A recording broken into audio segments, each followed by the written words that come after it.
കുളത്തൂർ അദ്വൈതാശ്രമം മഠാധിപതി ചിദാനന്ദപുരി സ്വാമികളും മറ്റ് ഹൈന്ദവ സന്യാസിമാരും ഇന്ന് മുനമ്പം സന്ദർശിക്കും. വിവിധ ഹൈന്ദവ സംഘടനാ നേതാക്കളും ഒപ്പമുണ്ടാകും. വഖഫ് അധിനിവേശത്തിനെതിരായ മുനമ്പം സമരം ഇന്ന് 54ാം ദിവസത്തിലേക്ക് കടക്കുകയാണ്. അതോടൊപ്പം പ്രശ്നപരിഹാരം തേടാൻ നിയോഗിച്ച ജസ്റ്റിസ് രാമചന്ദ്രൻ നായർ ചെയർമാനായുള്ള ജുഡീഷ്യൽ കമ്മീഷൻ പ്രവർത്തനം തുടങ്ങി. സുധീഷ് ഗോപാൽ ചേരുന്നു. സുധീഷ്, കൂടുതൽ വിവരങ്ങൾ.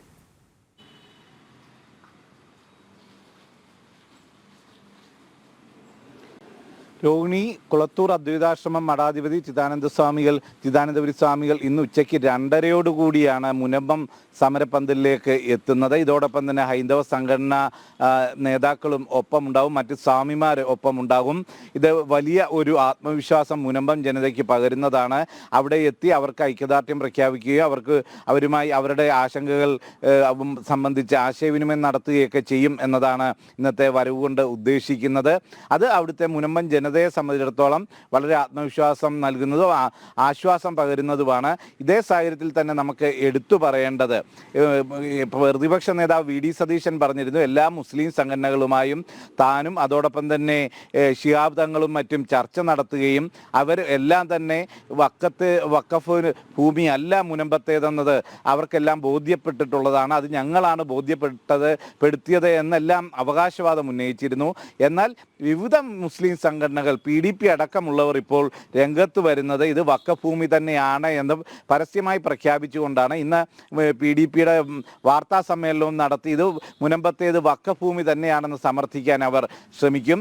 ഈ ഒരു സാഹചര്യം അത് പ്രതിപക്ഷ നേതാവ് മുനമ്പൻ ജനതയ്ക്ക് നൽകിയ വാക്ക് കപടമായിരുന്നു, ഇല്ലെങ്കിൽ കളവായിരുന്നു എന്ന് ബോധ്യപ്പെടുത്തുന്നതാണ്. അന്നത്തെ അവിടുത്തെ നാട്ടുകാരുടെ ഭാഗത്തുനിന്നുണ്ടായ പ്രതികരണങ്ങളും ഈ തിരിച്ചറിവോടുകൂടി തന്നെയായിരുന്നു. അത് ശരിവെക്കുന്നതാണ് ഇപ്പോൾ പുറത്തു വരുന്ന വിവരങ്ങൾ. ഇതേ സാഹചര്യത്തിൽ തന്നെയാണ് സർക്കാർ നിയോഗിച്ച ജുഡീഷ്യൽ കമ്മീഷന്റെ പ്രവർത്തനം ആരംഭിച്ചിട്ടുണ്ട്.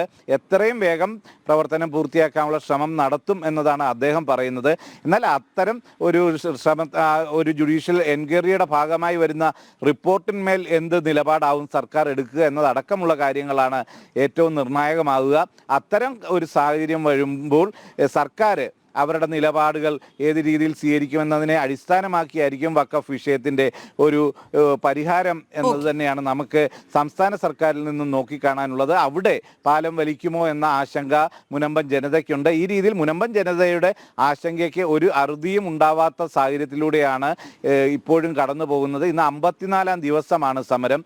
ഈ 54ാം ദിവസത്തിലേക്ക് എത്തുമ്പോൾ നമുക്കറിയാം, ഈ സമരം തുടങ്ങി ആദ്യഘട്ടങ്ങളിലൊന്നും തന്നെ സർക്കാരിൻ്റെ ഭാഗത്തു നിന്നും ഒരിടപെടലും ഉണ്ടായിരുന്നില്ല. ഇത് ഉപതെരഞ്ഞെടുപ്പുകളെല്ലാം പൂർത്തിയായ ശേഷമാണ് ഒരു ഉന്നതതല യോഗം പോലും വിളിക്കുന്നത്.